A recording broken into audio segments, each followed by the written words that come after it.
Super interessante que eu vi você falando sobre a TV aberta e o streaming, né?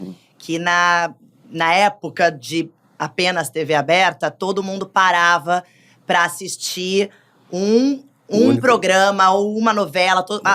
A cidade parava, o Brasil parava. E no dia seguinte, todo mundo tinha o mesmo assunto. Então, essas pessoas acabavam se conectando mais, né? De certa maneira. Aconteceu uma coisa engraçada. Eu fui a Cuba uma época e aí o Vale Tudo estava passando lá, uma novela minha, com muito sucesso. E aí eu falei, como é que é? Diário? Como é que é? Não, é dia sim, dia não. E eu falei, mas curioso, por que isso, né? Porque no dia seguinte a gente reúne para discutir.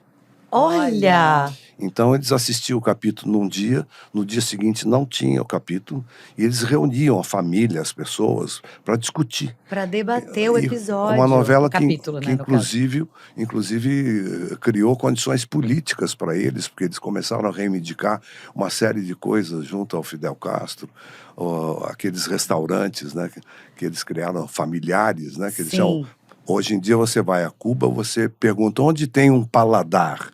Paladar é o nome de um restaurante familiar que o Fidel Castro permitiu que as famílias abrissem depois da novela, porque o personagem da Regina Duarte fundava um restaurante chamado Paladar. Olha. Então, essa coisa de você assistir junto e discutir o capítulo, eu acho que é, infelizmente, uma coisa que o streaming porque a gente conversa, tipo, você viu tal série? Vi.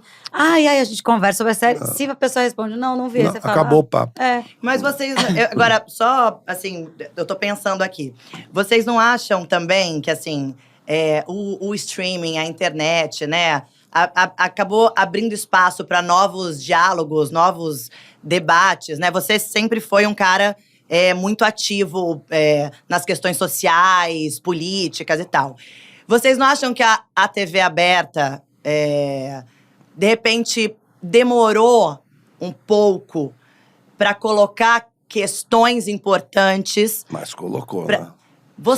Se você pegar, por exemplo, a nossa telenovela da década de 70, 80, 90, os problemas sociais, políticos, colocados na dramaturgia, o Rei do Gado falava de reforma agrária, né? As novelas da Glória Pérez, por exemplo, levantam problemas sérios da sociedade. A gente falou de homossexualismo, a gente falou de prostituição. Mas, ao mesmo tempo, o beijo gay demorou muito para ser colocado. As relações homoafetivas demoraram muito para serem colocadas, né? É verdade. Da mesma maneira que eu acho também que Mas é porque nós somos uma sociedade muito conservadora, né? Exato. Essa face está aparecendo cada vez mais, né? O streaming não tem ainda os problemas que uma TV aberta tinha de atingir todo mundo. Sim, e de repente por isso também. Mas, por exemplo, eu fui à Venezuela uma época fazer comemoração dos 100 episódios do Por Amor, né? E quando eu cheguei lá, a análise que eles faziam da novela brasileira, eles falavam que a novela brasileira era telenovela de ruptura, que era como eles chamavam, ou seja, telenovela de protesto, por causa dos temas sociais e políticos que a gente colocava na nossa teledramaturgia. Então, sim, disso eu não tenho dúvida. A gente tem aí um negócio ruim com a novela, porque a gente não entendeu muito bem como é que eles estão vendo. Mas eu nunca tive nada ruim. Eu gosto muito das novelas, eu acho que… eu também acho que foi disruptivo em muitos assuntos, em muitas coisas.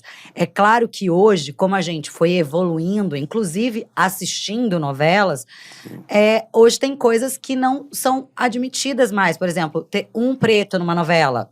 Exato. Né? Você colocar só atores paulistanos ou cariocas para fazerem nordestinos. Vê que isso aconteceu lá fora também, né? Aquele escândalo no Oscar lá, né? Exato. Fez com que a indústria toda despertasse e agora mudasse. As coisas estão mudando. Sim, não é digamos, uma prerrogativa nossa, né? Sim. A gente ter errado é um despertar ponto, global, né? Na verdade. E eu acho que acaba que esses essas novas vias, né, que são streaming, internet, acabam dando mais… Começa a conversar uma com a outra, eu acho que… E o streaming também é uma coisa muito…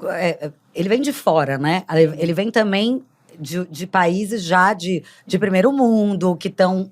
mais avançados em algumas questões, em algumas coisas. E o fato de você pagar… Menos conservadores também. O fato de você ir lá comprar já possibilita uma liberdade maior, porque você comprou porque você quis. Exato. A TV aberta não. A TV aberta ela entrava na sua casa de graça, né? Então tinha, digamos, uma responsabilidade diante desse público conservador que a gente tem, muito maior que o streaming tem.